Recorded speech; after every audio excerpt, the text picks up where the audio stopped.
My name is Jenna, I'm 28, and I thought my first apartment was my sanctuary. That was until my parents secretly gave my irresponsible sister a key, and she began treating it like her personal crash pad. They thought I'd never find out, but they didn't know I had installed a state-of-the-art security system that recorded everything.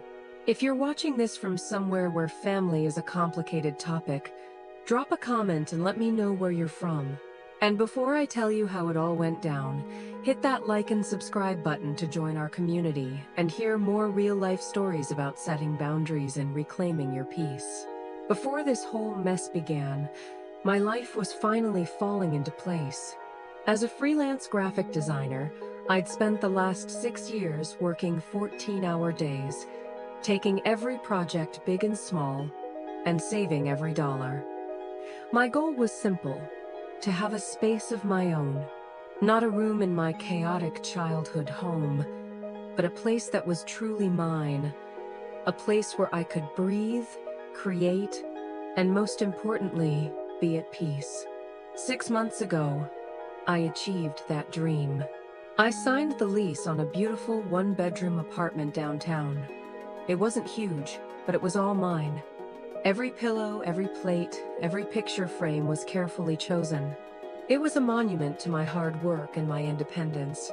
But in my family, my independence was always seen less as something to celebrate and more as a resource to be tapped. I have a younger sister, Chloe, who is 3 years my junior. Since we were kids, our roles were clearly defined. I was the responsible one, the planner, the problem solver. Chloe was the tornado of chaos, my parents' coddled golden child, whose every mistake was excused with, "Oh, that's just Chloe being Chloe." This favoritism wasn't just a feeling, it was tangible. I remember when I was 19, working all summer at a diner to buy my first used car. I loved that car. It was my freedom. 3 months later, Chloe, who didn't even have a license, stole the keys to impress her friends. She crashed it into a telephone pole. When I confronted my parents, expecting them to hold her accountable, their response left me speechless. "Jenna, honey, you have insurance," my dad said. "And you have a job? You can cover the deductible. Chloe's going through a tough time."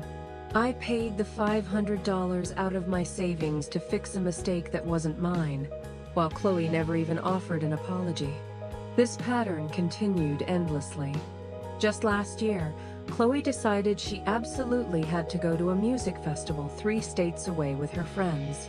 She bought a non-refundable ticket without having any money saved for the hotel or gas. The night before she was supposed to leave, she came to me in a manufactured panic, tears streaming down her face, saying her friends would abandon her if she couldn't pay her share. I was saving for a new computer at the time and was just a few $100s short. My parents knew this. Yet, they sat me down and gave me a whole speech about sisterly love. "She's just so excited, Jenna," my mom had said. "You remember what it's like to be young and spontaneous. Your computer can wait, but this is a memory she'll have forever." The emotional blackmail was suffocating. I ended up giving Chloe the $400 I had saved, setting my own goals back by months. I later saw pictures from the festival, Chloe wearing a brand new, expensive outfit I knew she couldn't afford. My sacrifice was just a footnote in her fun. Then there was the college fund. My parents had set up a small savings account for both of us. I studied hard, got scholarships to cover most of my tuition, and barely touched the money, thinking it was for grad school or a future down payment. But when Chloe decided to drop out of college after 1 semester to become a travel influencer, my parents drained the entire remaining fund, including my share, to finance her 3-month trip through Southeast Asia. Their reasoning? "You already have your scholarships, Jenna. Chloe needs this chance to find herself. You wouldn't want to stand in the way of her personal growth, would you?" Every time, I tried to talk to them, to explain how their actions made me feel. And every time, I was met with phrases like, "You're being too sensitive. You always make such a big deal out of things. Or my mother's personal favorite, family is about making sacrifices for each other. But somehow, the sacrifices were always one-sided. I paid Chloe's phone bills when she forgot. I loaned her money that was never returned. I was the one who listened to her endless romantic crises at 3 a.m. I did it all because I loved my sister, and because I was programmed to believe that's what a good big sister does. So when I moved into my apartment, I naively hoped that physical distance would create emotional boundaries. I thought they would finally see me as an adult with her own life, a peer rather than a permanent safety net. I thought I could escape that cycle, but I had no idea their next move wouldn't just cross the line, it would demolish it entirely. The day I moved, my family came to help. On the surface, they were supportive. My mom brought a casserole, my dad helped assemble a bookshelf, and Chloe took selfies on my balcony for her Instagram, complaining that the view wasn't as good as her friend's high-rise. It was a typical dynamic, but I was too excited to let it bother me. This day was about my achievement. Everything felt almost normal, right up until the moment before they left. We were standing at the door, and I was feeling this overwhelming sense of pride and relief. It was done. I'd made it. My mother gave me a tight hug, and then she said the words that would become the beginning of the end. "Jenna, honey, your father and I were thinking," she said, her voice syrupy sweet. "We think it would be a good idea if we held on to a spare copy of your key. You know, just in case of an emergency." A cold dread washed over me. I could feel my newfound freedom shrinking. "An emergency?" I asked, trying to keep my voice neutral. "I'm pretty responsible with my keys.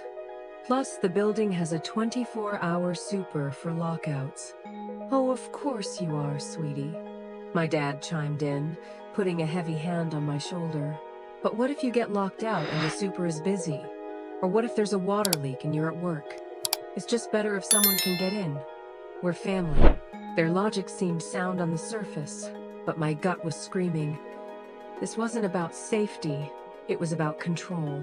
It was a way for them to keep a foothold in my life, to make sure my sanctuary wasn't entirely my own. I hesitated, the key feeling heavy in my hand. But I was exhausted from a long day. I could see the expectant looks on their faces, and I didn't want to start my new life with a fight. I reluctantly agreed and handed over the spare key the building management had given me. "Please, just promise me you'll only use it for a real emergency," I said, looking them both in the eye. "Of course, dear. We're not snoops," my mother said with a laugh that didn't quite reach her eyes. 2 weeks later, the real catalyst arrived. Chloe called me, frantic. "Jenna, can you help me?" she sobbed. "My landlord just kicked me out. He said I violated my lease with noise complaints. I have nowhere to go." It was a familiar story. This was the third time in 2 years she'd been evicted. I took a deep breath, bracing myself for what was coming. "You can stay with Mom and Dad," I suggested reasonably. "No way," she protested. "They'll be on my case 24/7. You know how they are. I just need to crash at your place for a week or two, just until I find something else. Please, Jenna, you're my only hope." I felt a migraine coming on. My apartment was a one-bedroom. I worked from home. The thought of Chloe and her chaos invading my workspace and my living space filled me with anxiety. "Chloe, I really can't," I said firmly. "My space is too small and I need it to work. You can stay with Mom and Dad. I'll talk to them and make sure they go easy on you." She descended into tears, manipulation, and finally, when she realized I wouldn't budge, she hung up on me in a rage. I felt guilty, but also proud for holding my ground. That night, my parents called, and predictably, they took her side. "I can't believe you'd be so heartless, Jenna," my mother said. "She's your sister. She's in trouble." I offered to help her find a new place and to talk to you both. I defended myself. "But I need my space. That's my boundary." And boundaries, my dad scoffed from the other line. Sometimes family is more important than your boundaries. The call ended in a stalemate. I thought that was the end of it. I thought I had successfully defended my peace. But a few days later, I came home from grocery shopping and felt that something was off. A coaster on the coffee table was moved. A pillow on the sofa was indented, as if someone had just been sitting there. I brushed it off, telling myself I was being paranoid. But the unsettling feeling lingered, a sense that my sanctuary had been breached. I didn't know it yet, but that was only the beginning. That unsettling feeling didn't go away. Over the next few weeks, small, strange things kept happening. An expensive carton of Greek yogurt would disappear from my fridge. The television remote would be on a different shelf. The faint scent of Chloe's perfume would hang in the bathroom, even though she'd never been over. Each time I questioned my own sanity. I was working long hours. Maybe I was just forgetful. I tried to convince myself of that, because the alternative was too disturbing to confront. The first major escalation happened about a month after I moved in. I had a big date, and I'd planned to wear my favorite emerald green silk dress.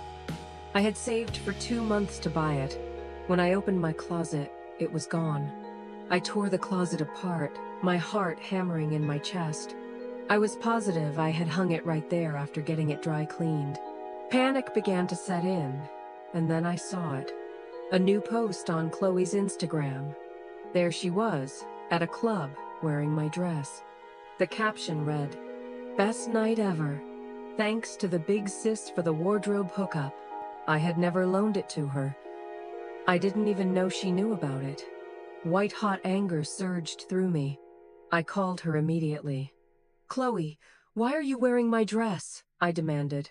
"Oh, hey," she said, her voice slurring slightly from drinks.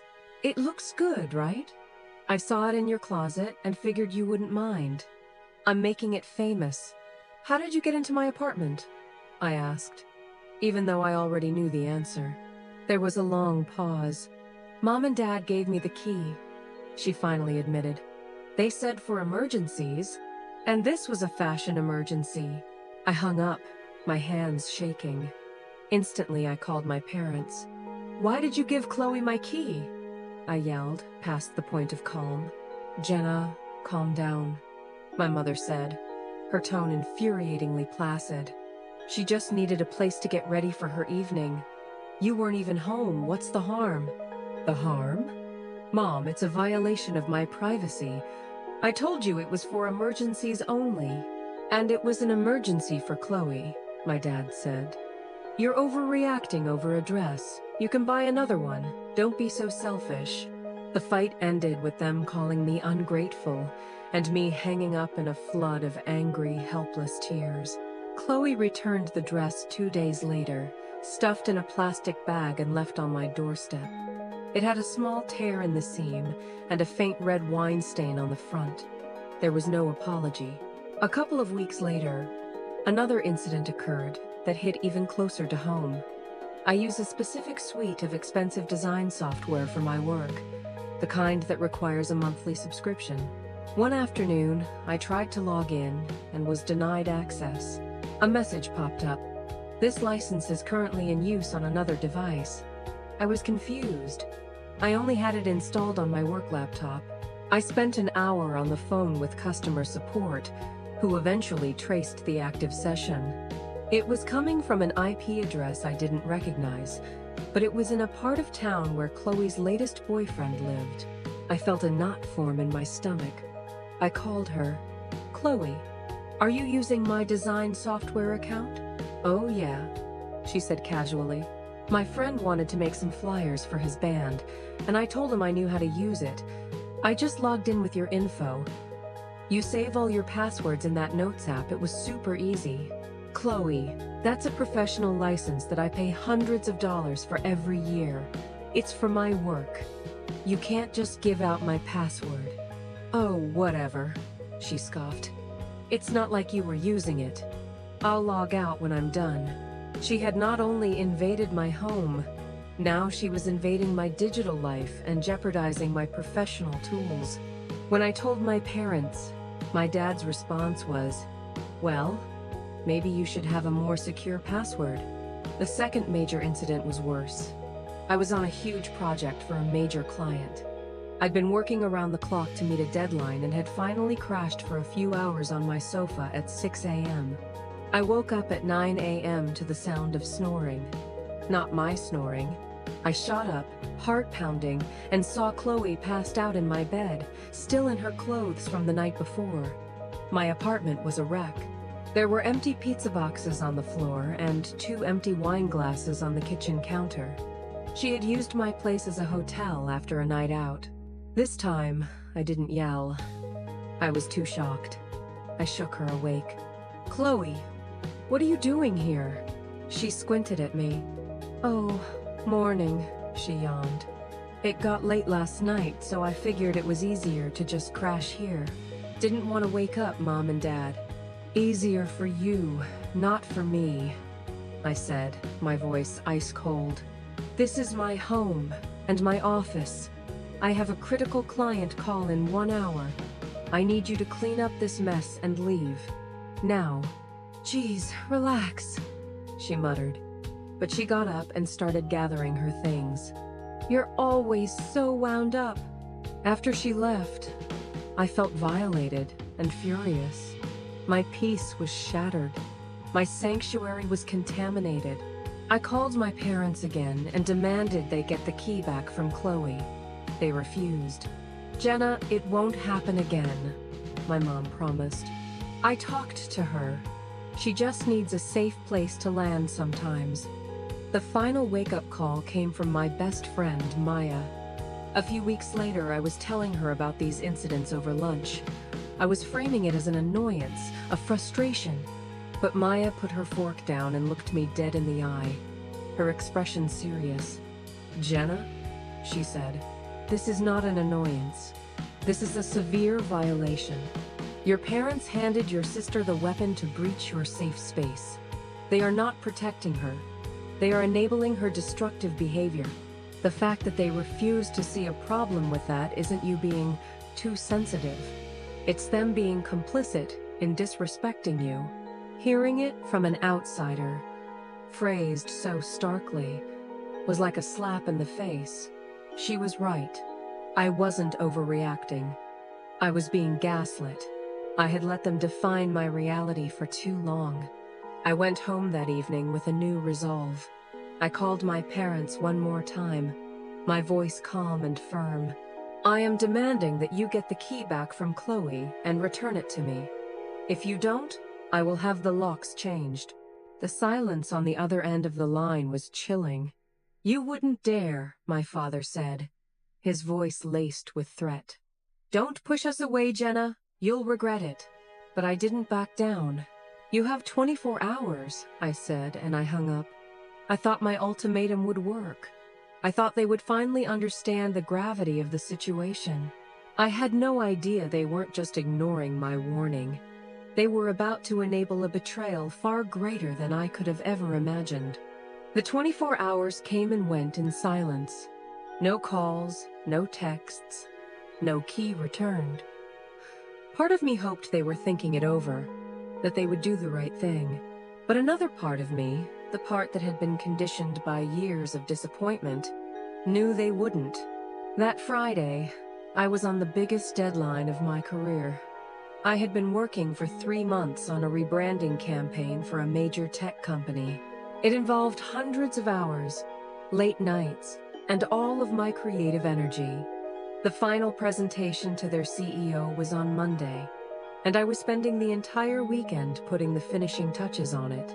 The entire project, every file, every draft, lived on my MacBook Pro, the most valuable professional tool I owned. On Saturday evening, I decided to take a short break. I'd been working for 12 hours straight, and my eyes were burning. I walked to a nearby coffee shop to get some fresh air and a cup of tea. I was gone for maybe 45 minutes. When I returned, I unlocked my apartment, and I knew instantly something was wrong. The door wasn't forced, but the air inside felt different. There was a faint, lingering smell of cigarette smoke, and then I saw it. My desk, where my laptop had been sitting, was empty. Sheer, unadulterated panic ripped through me. It felt like the floor had dropped out from under me. My blood ran cold, and I could hear a roaring in my ears. I ran through my small apartment, my hands shaking as I looked under the sofa, in the closet, hoping beyond hope that I had just misplaced it. But it was gone. My laptop, with a quarter of a year's worth of work on it, was gone. I grabbed my phone, my fingers fumbling with the screen. I called Chloe. No answer. I called again, straight to voicemail. Then I called my parents. My mother answered, her voice cheerful. "Hi, sweetie. How's your weekend?" "Mom, something's happened," I said, trying to keep my voice from trembling. "My laptop has been stolen from my apartment." A pause. "Stolen? Are you sure?" she asked. "Maybe you left it somewhere." No, I'm sure. I was just working on it before I stepped out. My entire project is on there. I'm going to lose this client. I'm going to lose everything." "Oh, Jenna, don't be so dramatic," my mother said. "It's just a laptop." And then I heard it. In the background of my mother's call, a familiar sound. The distinct startup chime of a MacBook Pro. "Where are you?" I asked, my voice flat and cold. "I'm at home, of course, getting dinner ready." "Oh, is Chloe there?" "Yes, she's in the living room," she said, a note of hesitation in her voice. "Why?" "Put Chloe on the phone," I commanded. I heard muffled whispering, and then Chloe's voice came on the line, dripping with false innocence. "What's up? Where's my laptop?" "I don't know what you're talking about." "Chloe," I heard it turn on. "You took it." "Why?" A beat of silence, and then an exasperated sigh. "God. Fine. I just borrowed it. My computer crashed, and I needed to check my emails. I was going to bring it back tomorrow." "Borrowed it? You snuck into my apartment and took it without asking." "Chloe, my entire career is on there. I need it back now." "Chill out," she said, her go-to phrase. "You can get it in the morning. I'm busy." And that was it. The final straw. The absolute, utter disregard for my life, my career, my personhood. Her theft and my parents' enablement of it wasn't an annoyance. It was an act of sabotage. They didn't just disrespect my boundaries. They were actively setting my life on fire for Chloe's convenience. In that moment, a cold clarity washed over me. I wasn't angry anymore. I wasn't hurt. I was done. The fight was over, and I had lost. Or maybe, I finally realized I was never in a fight to begin with. I was simply a disposable resource in their world. "Fine," I said, my voice chillingly calm. "Keep it for now. I'll come get it tomorrow." I hung up the phone. I didn't go to bed. Instead, I sat in my silent, violated apartment, and I began to plan. They had underestimated me for the last time.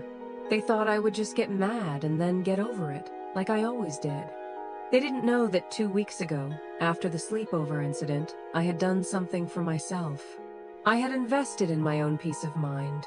I had bought and installed a small, discreet security camera system, one pointing at my front door, and one in my living room. And I had a very strong feeling the footage from the last 45 minutes was going to be very, very interesting. I opened the security app on my phone, my heart pounding. I'd installed the system feeling slightly paranoid, hoping I'd never actually need it. Now, it was everything. I rewound the footage to the time I'd left for tea. All was quiet for 10 minutes. And then, the feed from the hallway camera showed my front door easing open. Chloe slipped in, looking around like a thief. She didn't look like someone who was just there to borrow something. She went straight for my desk. The living room camera captured everything in crystal clear, high definition. She picked up my laptop, unplugged the charger, and slipped it into her oversized purse. But she didn't stop there. She opened my desk drawer, rifling through it. She took a couple of expensive pens I'd bought for myself. Then she went to the kitchen, opened the fridge, grabbed a can of an energy drink, took a sip, and left the open can on my counter. The final act was the ultimate insult. Before leaving, she picked up one of my design sketches from my desk, crumpled it into a ball, and threw it on the floor. It was pure malice. It wasn't about need, it was about sabotage fueled by jealousy. I saved the video clips to my phone in my cloud storage. The evidence was irrefutable. Now, I needed a plan. My gut reaction was to send the video to my parents and scream at them, but I knew that wouldn't work. They would find a way to excuse it, to minimize it, to somehow turn it around so I was the bad guy for spying on my own sister. I had to be smarter. The next morning, I called a friend from college, Mark, who was now a lawyer. I explained the entire situation, from the copied key to the stolen laptop and the video evidence. "Jenna, this isn't just bad family dynamics," he said after I finished, his voice serious. "This is potentially criminal. Unlawful entry, petty theft. That video is your smoking gun. You are well within your rights to change your locks and file a police report." "A police report?" The thought terrified me. "Mark, it's my family." "A family doesn't do this to each other," he replied gently. "Look, I'm not saying you have to press charges and send your sister to jail, but you need to understand the severity of this. She committed a crime against you. The police report is an option, a tool. But more importantly, this video gives you leverage. It's undeniable proof. You can use it to finally set ironclad boundaries without them being able to gaslight you." We talked for an hour, and Mark helped me map out a 3-step plan of action. He validated my feelings, but also pushed me to be strategic. Step 1. Retrieve my property. I would go to my parents' house, not for a fight, but simply to get my computer back. I was to be calm, direct, and leave as soon as I had it. Step 2. Secure my space. The moment I had the laptop, I was to call a locksmith and have the lock on my apartment changed. No delays. Mark stressed this was the most critical step to regain immediate control. Step 3. The confrontation. I would arrange a meeting with my parents and Chloe on neutral ground. And that's where I would present my evidence and lay out the terms of our future relationship if there was to be one. "You control the narrative this time, Jenna," he said. "Don't let them turn it into another argument." I felt a sense of calm settle over me. For the first time, I wasn't just reacting to their chaos. I had a plan. I had proof. I had power. I drove to my parents' house that Sunday afternoon. I knocked on the door and my dad answered, a scowl on his face. "Are you here to throw another fit about the laptop?" "No," I said calmly. "I'm here to get it." I walked past him and saw Chloe on the sofa, scrolling through her phone on my computer as if it were her own. "I need my laptop," I said to her, my voice leaving no room for argument. She rolled her eyes and shut it with a reluctant snap. "God, fine, take it." I took the computer, checking it for damage. Thankfully, there was none. "Thank you," I said, without looking at her or my parents. As I turned to leave, my mother stopped me at the door. "We need to talk about your attitude, Jenna." "We will," I replied. "I'll be calling you all tomorrow to set up a meeting. But right now, I have work to do." I left before they could say anything else. My first call in the car was to a 24/7 locksmith service. They said they could be there within the hour. Steps 1 and 2 were complete. Now for the hardest part, the final confrontation. I had one shot to turn the tables, and I could not afford to fail. I chose a quiet coffee shop midway between my place and my parents' house for the showdown. It was public, which I hoped would deter any yelling, and it was neutral territory. I arrived 15 minutes early, picked a table in a secluded corner, and placed my phone on the table, ready to play the video if needed. I felt a strange sense of detachment, like I was watching a movie of my own life. My family arrived together, a united front as always. My dad looked angry, my mom looked worried, and Chloe looked a mixture of defiant and bored. They sat down, and the heavy silence was immediately thick with accusation. My dad broke it.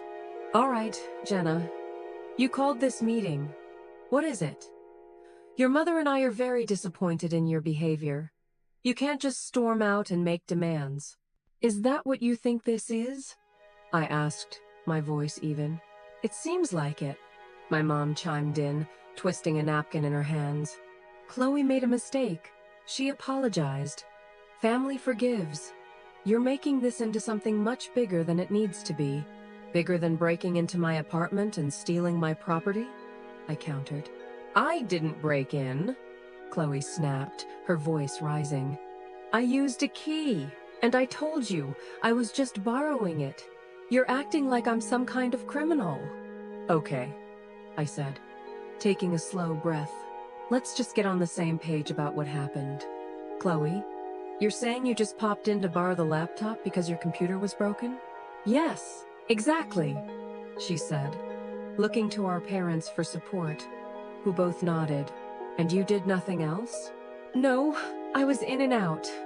"God, you're so dramatic." "I see," I said. "I think there's a misunderstanding, so I'm just going to show you something. I think it will clear things up." I turned my phone around and pressed play. The first video, from the hallway camera, came up. The footage of Chloe slipping into my apartment. I saw my mother squint at the screen, confusion on her face. "She's just going inside," my dad said, but his voice had lost its confident edge. "Keep watching," I said. I switched to the living room feed. The picture was perfectly clear. We all watched in silence as the digital version of Chloe took my laptop, rifled through my drawers, pocketed my pens, drank my energy drink. With each action, I saw Chloe shrink further into her seat. When it got to the part where she crumpled my design sketch and threw it on the floor, I heard my mother let out a sharp gasp. I stopped the video and looked up. The silence was deafening. Chloe's face was ashen. Her defiance had evaporated, replaced by pure, panicked shock. My father was staring at the table, unable to meet my eyes. My mother was the only one looking at me, her eyes filled with an emotion I'd never seen from her before. Horror. "That wasn't borrowing, Chloe," I said softly. "That was theft. And that," I pointed at the frozen image of the crumpled paper, "was vandalism. Why did you crumple that sketch?" Chloe was speechless. She just shook her head, tears beginning to well up. "Jenna, we didn't know," my mother stammered. "She told us she just needed to check her email. We had no idea she did that." And you believed her?" I said, the anger gone, replaced by an infinite weariness. "You always believe her. You gave her the key to my safe space. You enabled her when she stole from me. You called me selfish and sensitive for wanting basic privacy. You defended her even as she was stealing my livelihood. Do you see? Do you finally see how wrong all of this is?" My dad finally looked up, and for the first time in my life, I saw shame on his face. "We messed up," he said, his voice hoarse. "Badly." Chloe finally broke, her words choked by sobs. "I'm sorry, Jenna," she cried. "I'm sorry. I get so jealous of you. Everything for you is so perfect, and I'm always screwing up." Her confession hung in the air. It didn't excuse her actions, but it was a truth, a rotten truth that had poisoned our relationship for years. I took a deep breath. This was my moment. The moment to decide what the future would look like. "I accept your apology, Chloe," I said. "But an apology doesn't erase what happened." I turned to my parents. And your ignorance isn't an excuse. You chose not to see. You chose to sacrifice my peace and security for Chloe's comfort. That ends today. What do we do, Jenna? My mother asked, her voice pleading. Please, just tell us what to do. Here is what's going to happen, I said, my voice steady and clear. I have already changed the locks on my apartment. None of you will have a key. No one will come to my home without a direct invitation. Chloe, I turned to my sister. You will return the items you took, and you will find a therapist. This jealousy is ruining your life, and it's hurting the people around you. You need help. And as for you, I said to my parents, I need space. I don't know for how long, but the trust is broken. You need to take a hard look at your role in this. You created a monster by never holding her accountable, and you wounded me in the process. Oh, are you cutting us off? My dad asked, fear naked in his eyes. I don't know, I answered honestly. That depends on whether you are truly willing to change. But our old dynamic, the one where I am the fixer and the safety net, is over. From now on, I am putting my peace first. I stood up, feeling 10 pounds lighter. I've said what I needed to say. I walked out of the coffee shop, leaving them to sit there in stunned silence, faced with the wreckage of their own actions. As the cool afternoon air hit my face, I didn't cry. For the first time, I felt free.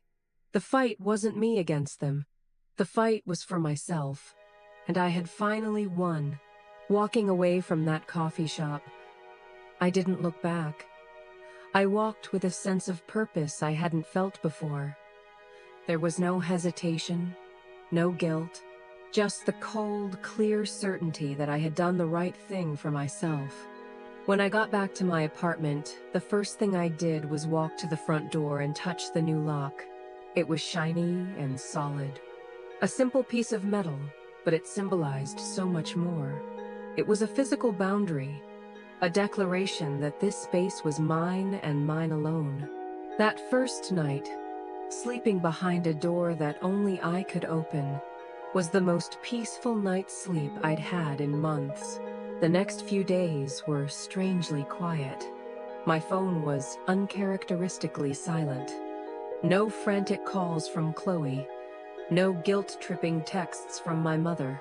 The quiet was unsettling at first, like the calm before a storm.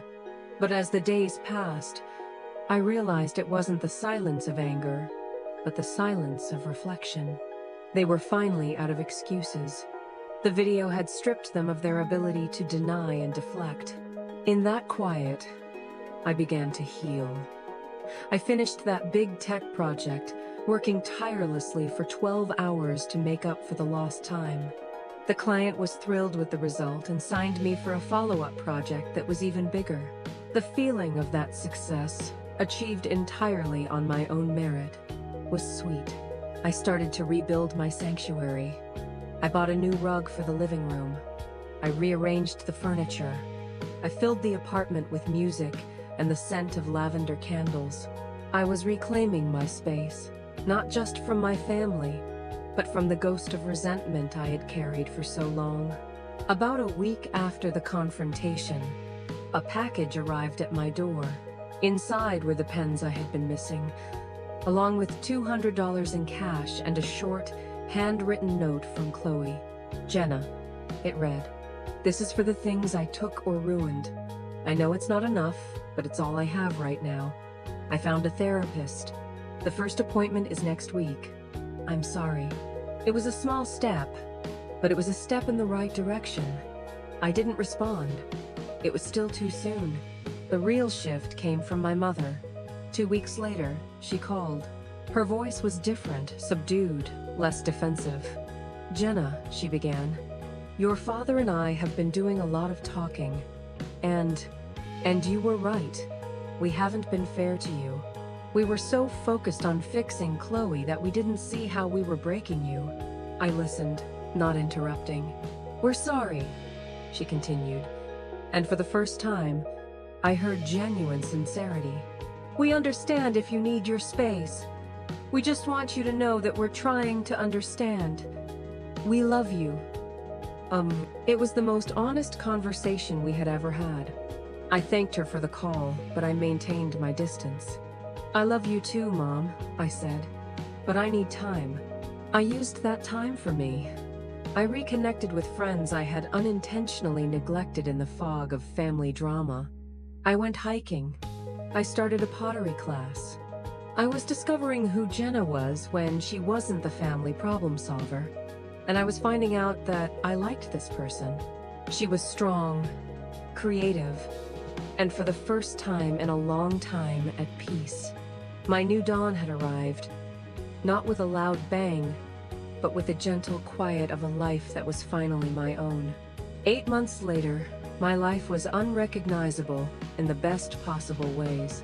My apartment was still my sanctuary, but it was no longer a fortress. It had become a place of joy, where friends gathered for dinner parties and where creativity flourished without interruption. My career had taken off. The tech client had referred me to others, and I had such a steady stream of work that I had to hire a part-time assistant to help manage it all. I no longer had to take every small project to make ends meet. I could now choose the projects that truly inspired me. The financial independence I had worked so hard for now afforded me creative freedom, which was a priceless gift. I even started dabbling in personal art projects, something I hadn't had the energy for in years. My relationship with my family had been slowly, carefully rebuilt, but on an entirely new foundation. The boundaries I set that day in the coffee shop became the constitution for our new dynamic. Chloe had stuck with her therapy. The change in her was slow but noticeable. She got a steady job in retail and, for the first time in her life, kept it for more than 6 months.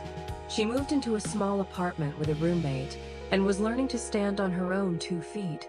Our conversations were no longer one-sided crises. She asked about my life, listened to the answers, and even offered surprisingly insightful advice. One afternoon, she called me just to ask for advice on how to create a budget. It was a small thing, but it was monumental. She was finally taking responsibility for her own life. The old jealousy had been replaced by a grudging respect, and sometimes a flicker of admiration. We weren't best friends, but we were starting to be sisters again. My parents had undergone the most profound transformation. Faced with the potential loss of me, they were forced to confront their own toxic patterns. They attended a few family counseling sessions with Chloe, and my mother admitted that her fear of Chloe failing had made her an enabler. They began to treat me like an equal. They called just to check in, not to ask for something. They celebrated my successes without comparing them to Chloe's struggles. My dad even started sending me articles about graphic design he found interesting. It was his clumsy way of showing he was finally paying attention to my world. That Thanksgiving, for the first time in years, I actually looked forward to going to their house.